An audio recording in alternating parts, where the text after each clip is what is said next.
manipülekirina civîna artêşa Tirk pasevanên sînor û pêşmergeyan ji aliyê medyaya PKK ve planên li ser garî. Di dehê Adarê da di nav sînorên Herêma Kurdistanê da civînek hat li darxistin û di vê civînê da hêzên çekdar ên Tirkiye, pasevanên sînor ên Iraqê û hêzên pêşmerge hatin li gel hev. Çavkaniyên xwecihî diyar dikin ku civîn li ser daxwaza hêzên pêşmerge bûye û hêzên pêşmerge daxwaz ji çekdarê Tirkiye kirine ku ji xeta rê û cihên sivîlan vekişin. Yani hêzên leşkeriyên Herêma Kurdistanê ji bo pêşgirtina dagirkeriya hêzên Tirkiye û PKK li ser Herêma Kurdistanê ji bo ku xelkê Herêma Kurdistanê bi aramî biçin ser gund û warên xwe û mafêwaniyê jiyanê biparêzin beşdarî vê kombûnê bû. Civîn civîneke fermî ye û di çerçoveya gumruk û yasaya navdewletî de hatiye li darxistin û li gor yasayên Iraq û Herêma Kurdistanê ye. Ev civîn li ser esasê wê yekê ye ku Herêma Kurdistanê û hêzên pêşmerge mafên xwe yên rewa û serweriya xwe li ser axa xwe bi kar tînin. Lê ev hevdîtin bi awayekî pir alî hat manîpülekirin. Bi taybetî jî çapemeniya PKK bi hemû hêza xwe hewl da ku hevdîtinê berevar jî bike. Pêşmerge hêzên rewa yên Kurdistanê ne. Bi rewabûna xwe ya yasayî bi revaniyê ji axa niştiman dike. Lê hêzekî wekî PKK ne rewa ji bo peywendiyên xwe yên qirêj û tarî veşêre bi hemû şêwazên bêehlaqî êrişê hêzên pêşmerge Kurdistanê dike. Ji ber ku hebûna PKK ya 42 salan li başûrê Kurdistanê ji bilî têkbirina şoreşa başûrê Kurdistanê xerabkirina destkeftiyên xelkê herêmê û şîrîkatî bi dijminên başûrê Kurdistanê ra kirin û axa rizgarkiriya başûrê Kurdistanê bike cihê şer û aloziyan û tiştek dîtin ne. Her wiha yekane sedema hebûna hêzên çekdarên Tirkiye li başûrê Kurdistanê PKK ye. PKK ew herêmên ku digot vir cihê min ew tu hêz nikarin bikevînê hemû cihên stratejîk ê xaka başûr bi kurahiya 45 kilometre radestê artêşa Tirk girin. PKK şerrê ku diviya li Bakur ba kêşaya pişta Şeladizê û Amêdiyê. PKK li Kurdistanê tu çiyayekî ku radestê artêşa dewleta Tirk nekirî nehiştiye. Hemû çiyayên Bakurê Kurdistanê radestî Tirkiye kir. Parêzgarê Dêrsimê çend rojberê daxuyanî da û got nihalê çiyayên Dêrsimê yek gerîla jî nemaye. Waliyê Dêrsimê rast dibêje. 5 salên gerîlayê PKK li çiyayên Dêrsimê guleyek jî neteqandiye. Şerrê ku li Dêrsimê ba aniye devera nihêliyan. PKK artêşa Tirk pêngav bi pêngav kêşa nava xaka başûr. Niha jî li cihê ku beriya 5 salan li Amêdiyê gel ji bo berhevkirina giyayê buharê û kişana wêneyên selfî diçoyê hêzên çekdar ên Tirkiye hene. PKK her sal herêmekî çiyayî radestî dewleta Tirk dike. Divê ev helwesa PKK ya dijminkar bê rawistandin. Ger neyê rawistandin dê havîna îsal şer lûtkê û quntarên çiyayîgarê rû bide. Garê têwateya tebahiya başûrê Kurdistanê, garê têwateya çiyayê herî stratejîkê Herêma Kurdistanê ku ji parêzgeha dohekê dest pê dike û heta Akrê, Herîr, Xelîfan û Rewandûzê dirêj dibe.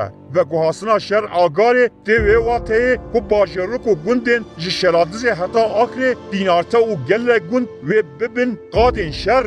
PKK vê yekê dixwaze. PKK dixwaze balafirên dagirkerên Tirk li taxên Şeladizê bixin. Rêya Barzan Amêdiyê ji aliyê sivîlan ve nehê bikaranîn û ew jî di tûnelên ku li quntarên çiyayî vekirî de lêîstekên qehremanî şoreşkerî û gerîlatî bilêze. Di dawiyê de jî wê bêje em başûr diparêzin. Wê aqubeta anî serê gelê Bakur bîne serê gelê başûr jî. Erk û mabesta PKK ev e. Ev plana PKK ye. Ji ber vê sedemê li pişt gundê Guherzê û Belavê û sergelê lîtikan diavêjin.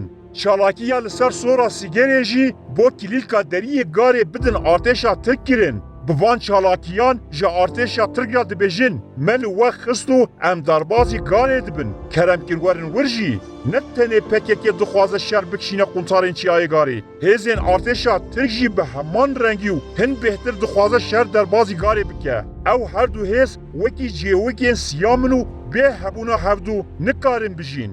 Dewleta Tirk giringiya garê ji bo Kurdistanê dizanin. Ew dizane ku şerê garê tê wateya nekaraniya rêya Duhok û Barzan û Akrê û Hewlêrê û serwelî ser hemû başêrê Kurdistanê kirinê. استراتیجیا سرکیه ترکیه لسر ویکیه و کرد روشلاتا نابین نبین خودی سروریه کی ماینده با اپراسیون خوی لسر خاک حریم کردستان دخوازه باندورا خو لسر روشا آلوزا روشلاتا نابین چه بکه لوماجی شهر کشان آگاره جبو ترکیه خالکی گرنگه جبر به یکی براستی پلانه که بنابه پلان آگاره هیا براستی او پلانا گاری جی بشکل جی پلانا حوله کما بره جی گلک جاران بحثاوه کریه به قرطاسی هر دو آلی جی پکه او ترکیه به دلی دخوازن شهر بلا ببو و لدبرین سیبیل به مشاندن هر دو آلی جی دخوازن شهر لهندر حریم کردستان بلا بکن و به آوایی کریزا هایی کورتر بکن به آوایی ترکیه دیگه هجا آلمانجی خو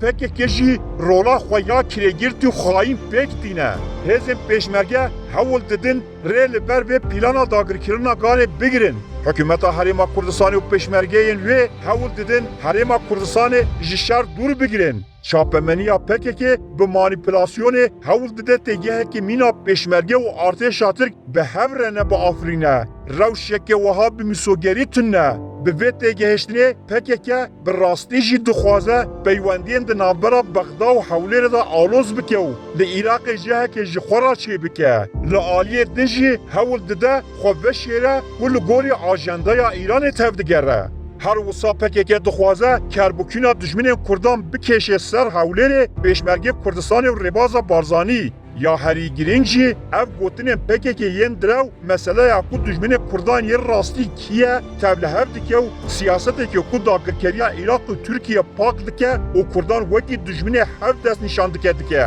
یعنی نوچه یا پکه که یا کو دبیجه لسر سینور لدجمه جبین لدار خسنه نراسته او جبین جواب بر هفکرنا پاشمایی کوج عالیه پکی که با هات نشتن و پیشی لگرتنا آروزی نو لسر دبره هات لدار خستن